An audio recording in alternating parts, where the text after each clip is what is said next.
Entrepreneur, author, and financial consultant Mark Bernstein helps high-performing entrepreneurial business owners create a vision for the future and follow through on their goals and intentions. Ange Honorato is a business growth strategist who blends psychology and business together to create conscious leaders and business owners who impact the world. Founders Forum is a radio show podcast sharing the real stories behind entrepreneurship as founders discover more about themselves while providing valuable lessons and some fun and entertainment for you. Now, here's Mark and Ange. Good morning, America. Good morning, Philadelphia. Good morning, Ange. Good morning, Marina Kats, who you'll hear from in a minute. And good morning, Arlo. Arlo's my dog, named for Arlo Guthrie, who made that song, Good Morning, America. How are you? Very famous. City of New Orleans, it's called. Anyway. Good morning to all your listeners. Good morning, Marina. And Marina we'll hear about in a minute, but is a radio veteran in many ways, and hopefully we'll get to talk about that. Hey, speaking of which, I was watching the news this morning and listening on the way in about President Zelensky of Ukraine and what's going on over there and the NATO negotiations. And again, we're not a political show. We're not taking sides on anything, but you got to feel for the people of Ukraine. And I mention this because Marina is originally from Ukraine. That's part of her story that we'll talk about. But she also does a lot to help Ukraine, especially the refugees from Ukraine.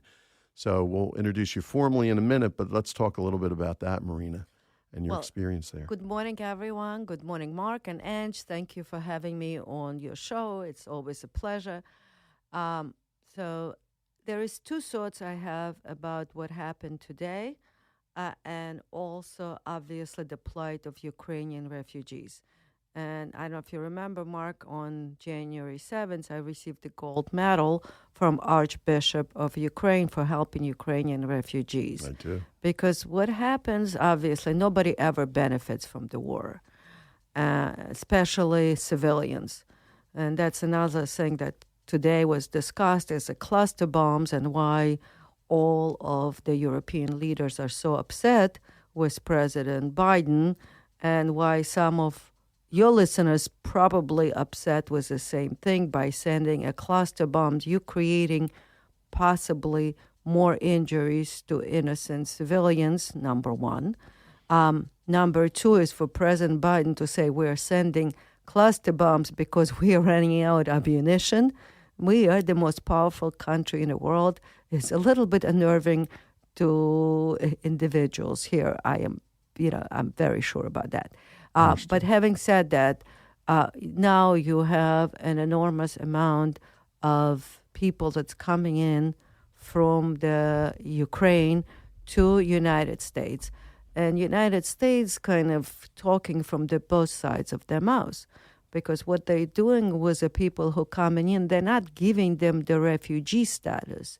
What they're giving them is what's called temporary protection status. So the people who are coming in, they don't know how long they're going to be here, but they are basically giving 18 months by United States to stay. They're giving employment authorization, which takes a long time actually to get. So it's a very different the way we treat these poor people coming in from Ukraine that we treat some other refugees that coming in from different countries with a status. That's number one. That's very difficult for those people. They're coming in on two different programs. One of them is called Ukrainians for Ukraine, so you have to have a family to actually sponsor you. And obviously, everybody's family's heart's bleeding for their relatives or the friends, and they're sponsoring them. Sometimes they exceed the possibility how they can upkeep those people who they're sponsoring, and yet when these people come to the United States, they do not have employment authorization. They're unable to work. It takes 6 months of the American bureaucracy before they're able to get a job. And now we don't know what's going to happen at the end of 18 months. So you're neither here nor there. If the war ends, great. What happens if the war doesn't end? So they get extended for another 18 months. For example, my office does immigration work. Right. And we have many Liberians, who came 20, 30 years ago. They still keep extending that program, which is a good thing, but you can never rely on the kindness of the government. Right. What if the program ends? You have your child in school, or somebody who has a 5-year-old child who went to school who doesn't even know, go back and to the country that by the time the war is over and everything else, they don't remember many of the things that happened there. So families cannot resettle. And administrations change and politics change and all exactly, of that. Exactly. So it's a very difficult thing, but we are doing everything possible here, at least to do the fundraising so that people here have a little bit of money for food. We did a clothing drive. I remember when the war began, and remember in America there was a shortage of the baby formula. I thought I was responsible for that because we sent so much of this baby formula to Poland, where the first people ran to, and Polish government was very kind to accept. It's a small country. They took 3 million of the people into the camps, and a lot of people were, by the kindness of the Polish people, were taken to the homes and they lived with the families. But at the end of the day, you live with nothing, right? It's a war. Right. You run. And the pictures of sort of World War II is so vivid in my mind. Obviously, this is not comparable at all, but the idea being, when you hear people who are survivors and had to run, during the bombings, whether it was in the beginning of the war or at the end of the war, it depends on what former Soviet republic you are talking to, you hear different things about it. I want to ask you, you mentioned to me earlier a couple movies about World War II that people should watch to get informed. And before we're finished with the subject, I want to ask you about the organization that people can give to help the people of Ukraine. I've supported one of your organizations. So we'll do that, and then we want to move on to your story because you have a fascinating one. I absolutely appreciate that. There is 2 movies that actually I saw very recently. One is a documentary. It's called Munich, the Piece of Paper, and it's a negotiation between Great Britain and Germany over Czechoslovakia. So that was one very, very, very, very well movie. And the other movies that I saw, it's sort of not quite documentary, but it is a true story about capturing of Eichmann in Argentina. I recommend those 2 films very strongly. There is lack of adult films. Right now, when you are at home and you want to watch it, sometimes them serial shows, that goes for years, are made better than the recent movies. Right. So, true. But those 2 is if you're looking for something that you can look at the screen seriously and be captured by a film, those 2 are amazing. And learn, obviously. And learn, and absolutely learn. Yeah, I forgot who said it, but people who don't know the history are deemed to repeat the same mistakes. And where can people go to help Ukrainian refugees? So there's 2 places that I think you should go to. One is obviously, I am a president of Euro-Asian Chamber of Commerce, so they could call our office, and the number is 215-396-9001, and speak to me, and I will either ask them to give the check to us, but we are not 503C company, so it's not tax deductible. And another one, there is a very good church that took enormous amount of refugees in the United States, in Philadelphia area.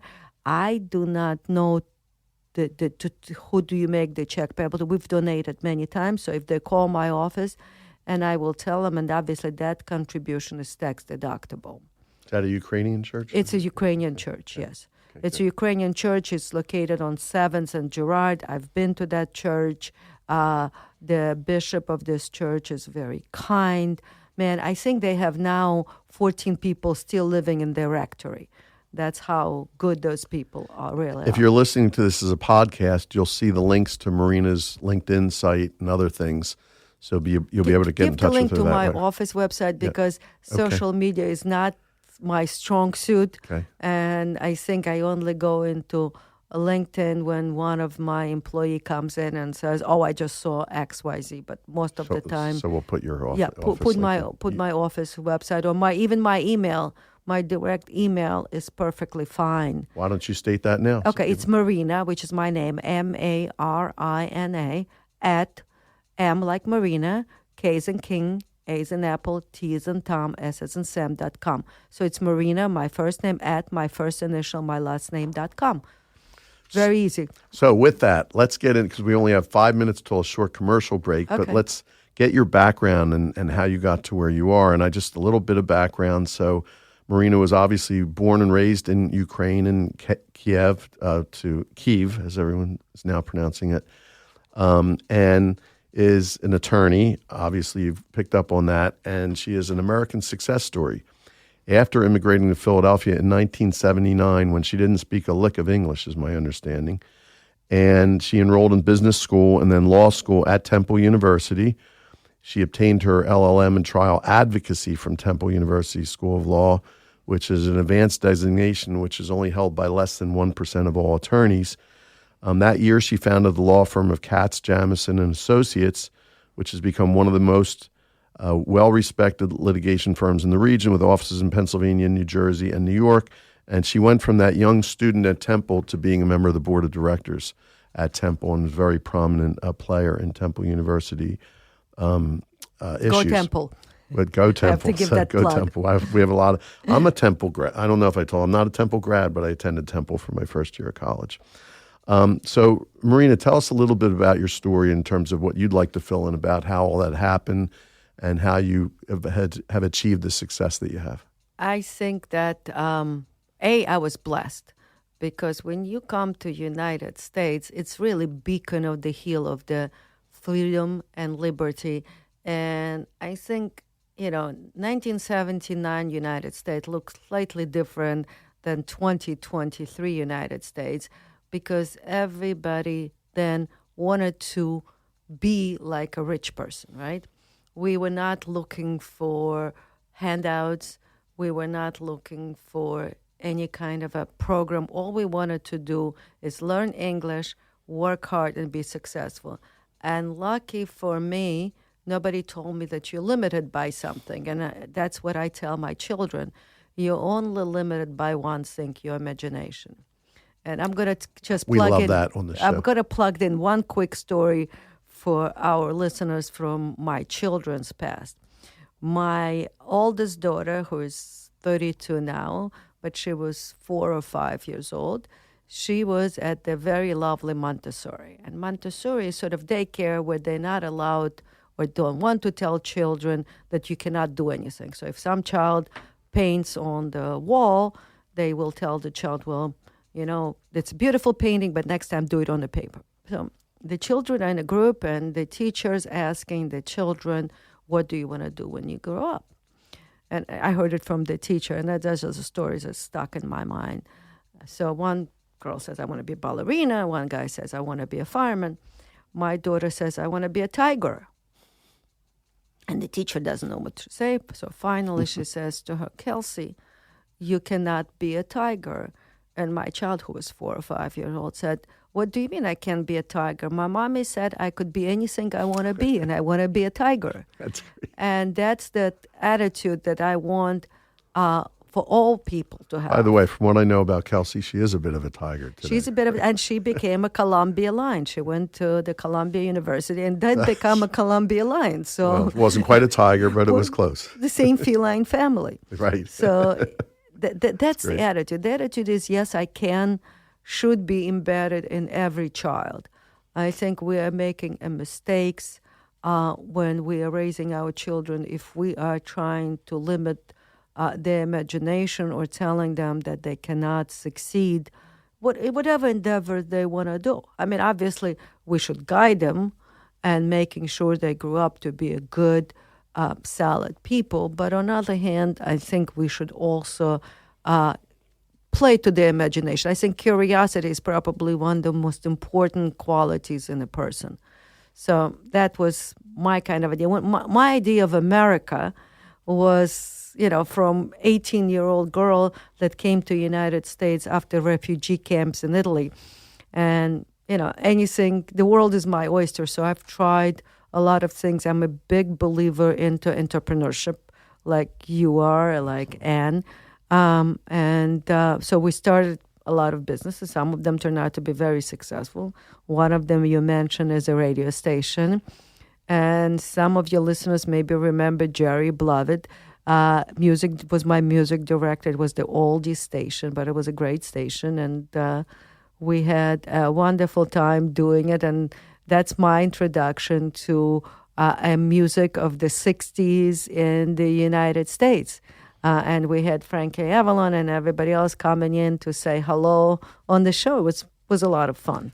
Great. By the way, my first recollection of Jerry Blavett was I was a young teenager. He called a young teenager on his television show. He used to have, I think it was a daily television show at one time. It was. Yeah, and I remember vividly, Joe Frazier was a guest on the show that day, doing his music routine, which you didn't see a lot. Yeah. Oh yeah. No. It was a wonderful time. I am a big believer in education. No question about that. So that was my goal, to study English. When we came to the United States, it was August of 1979. So the school did not quite started, but they had sort of school, it was very well organized. So they had the school for the children and they had the school for the adults. I was 18 years old, so I could feel in either category. So I went in the morning to the school for children and the evening to the school for adults, just to learn quickly. And in 2 weeks, thank God, I was able to at least speak a little bit of English. And if we have more time, I'm going to tell a heartbreaking story of our trip from the airport to Philadelphia, because planes were landing at JFK and what happened. But I know you have to take a commercial break. Well, that's a perfect intro, so we'll take a quick 1-minute break and we'll come back with that story. Establishing a self-directed Roth IRA or other self-directed retirement plan offers access to investment options usually only available to well-connected or wealthy individuals. Anyone can build wealth and achieve tax-free income for life and financial freedom without the inordinate risk of speculative investing, securities trading, exotic financial instruments, or hoping for the best from the stock market. Since their inception in 2003, Camaplan has come to be synonymous with expertise, flexibility, responsiveness, and diversity of investment choices. They provide innovative investment opportunities for investors seeking direct control and more choices in how they deploy their investment capital. Camaplan doesn't just make it possible to invest in alternative assets, they also teach investors how to put their money to work. Take the road to financial freedom today. Go to camaplan.com/IRA. We are back with Marina Kats, Esquire. And Marina, you were just starting to tell us about your trip to Philadelphia and a heartbreaking story. Well, it's actually an interesting story. But so what happens is, if the families comes in from Italy after refugee camps and you get approved to come to Philadelphia, and the Jewish Family Service sends a bus to pick you up, and the bus driver was a very kind, I think, man. So it was August. Italy is warm. United States obviously warm, but he thinks we're coming from Russia. And at that point, now we're all very sophisticated and we know how international life is. At that time, people probably saw that there is bears walking on the streets in a former Soviet Union. So to make all of us comfortable, he decided that, and I'm just sort of guessing it, he made it very, very cold in the bus. So there's like 50 degrees in the bus, and none of us have any warm clothes. So there is 4 families were picked up at the same time. And between 4 of us, none of us speak English. So all 4 of us in the back of the bus trying to stay too close together to be warm, to stay warm. And none of us knew how to walk up to the bus driver and say, can you please make this air conditioning a little warmer? Wow. I remember that like it was yesterday. So he had good intentions, but... his intentions were definitely not a great good. effect. Yeah. Yeah. I'm sure he was cold also, but he thought that's what we used to. Yeah. Because at that time, Soviet Union kind of was equated with Siberia. Sure, that's right. Right, I And remember. it was very funny. The stories that were told to me and the people I faced in the very beginning were very interesting, all well-meaning people. I loved America because people would come out of woodwork just to embrace you. Sometimes the questions were a little bit strange to us, but I'm sure, it was sort of, we were novelty. We were absolutely novelty, from Soviet Union, right after kind of a Cold War. Everybody saw that, we all kind of have bare skins. Well, I was going to mention that because when you said it, I grew up. We used to go in bomb shelters, and when we asked why, it was because of the Cold War, War with Russia. That's what you talk about. So that only adds the opposite of fuel to the fire, which is you think of Russia as a cold place because of the Cold War. The bomb shelters, at least I understand what I couldn't understand when some people were telling me that they had drills in school that you have to go under your desk. What would it under your desk do for anybody? Crazy. We actually had bomb shelters in a very old school that I had. And then the future schools, it was under the table. Go ahead, Ange.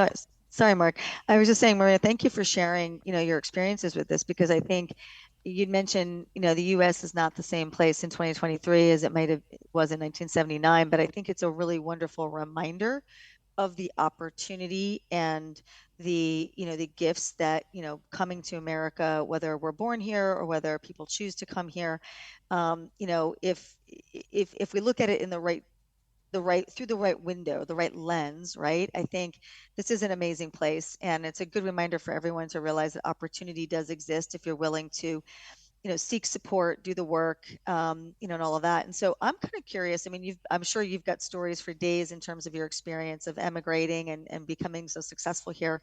If you were to list the top one or two things that you feel benefited you most, that you had inside of yourself, that what kinds of things did you do to help you persevere, when you were up against one obstacle after another? What's the thing that kind of led you through all of that? Thanks, Anne. It's a very kind question. I'm going to address something that you said before, and then I'll answer this question. What you said before about people who are born here, people who are coming, it is very fortunate that people who are coming, if they embrace what America stands for, because I am a big believer that freedom has a taste and freedom has a smell. And people who have not deprived of that freedom, who were born here, are missing that wonderful, wonderful feeling that when you are in America, there is a freedom and a freedom of choice, and how that needs to be embraced. And to be honest with you, and this is not exaggeration, I did not think all of them were obstacle. It's sort of, now there is a good expression, a cost of doing business. So, there was difficulties, obviously, sitting in the class in college. And by the way, I'm also a product of the community college because my English wasn't good enough to go to Temple University. So I went to the community college and then was transferred to Temple University when I learned a little bit of English. And sitting in a class with a dictionary is a very difficult thing to make sure you're competing against people who are born here. So it is, in retrospect, maybe it is an obstacle, but when you are going through it, especially when you're young, it's just, running a race with hurdles. You're a hurdle runner. You don't pay attention. It's just one step in front of another. And as long as you have this goal, and America is truly, truly the country of opportunities, so you're going to get there. So we are good about that. So, I never thought of anything as obstacle or anything as a deterrent. So if something difficult, you work harder. If you're getting ready for exam, you don't sleep a night or two, but you get things done. That's what good things about America. If you want to get things done, there is a way to get them done. Marina, another follow-up to that, and I know you're, in a way, you were like a rocket ship. In a way, once you started learning English, it was kind of straight up. But everybody faces hardships and failures along the way. And, we like to think that we learn more from our failures sometimes than from our successes. Does anything strike you as an event like that happened in your life or in your career? So this is actually a great expression that I've heard long time ago. Sometimes you win, sometimes you learn. So there is no such a thing as failure. Or losing. Right? Or losing. And actually, I tell the lawyers who work for me is you learn more from your mistakes than doing this thing the right way. So it's a kind of, as long as you did everything right and you put your 100% into it and you did not succeed, okay. So one of the things that I sort of gave up on during my lifetime when I came to the United States, I wanted to be a doctor. And then I went to Temple University and I took biology classes. And one of the things at Biology 101 or 102, I forgot whichever biology it is, I had to do, cut kittens, sort of. And I was like, my last name is Kats. This is a kitten.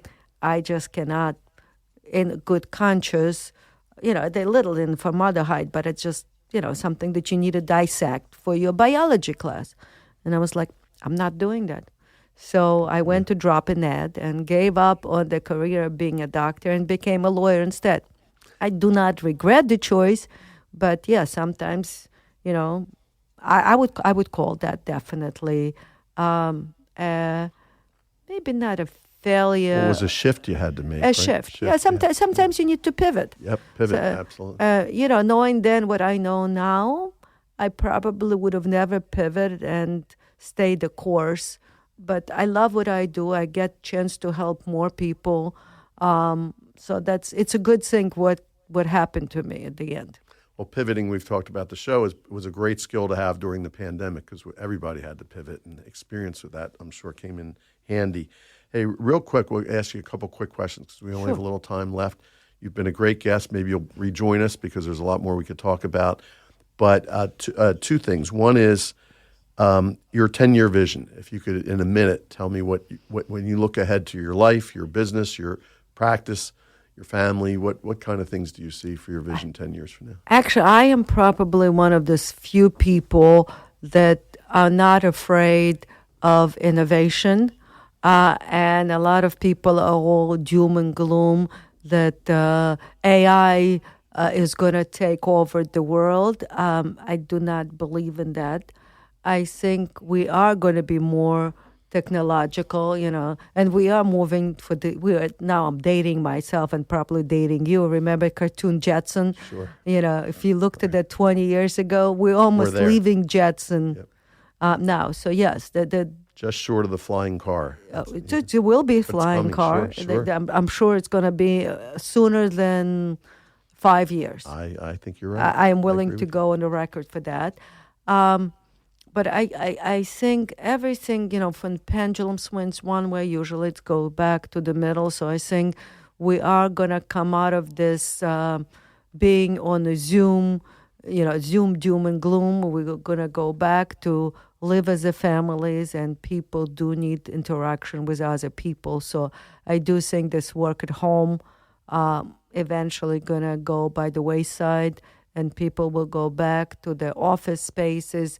I do think that we are going to go back to the liberal art education because, as ecologists, have a problem now. Do we teach skills or do we teach leadership? And I'm one of those people that's saying we teach leadership and think rather than teaching skills of how to plug stuff in. We are out of time. Thank you so much, Marina Kats, for being here today. Thank you all for listening. Look forward to joining you next week on Founders Forum. And everybody have a wonderful day. Thanks, Mark. Thank Anne for having me. Thanks for being here.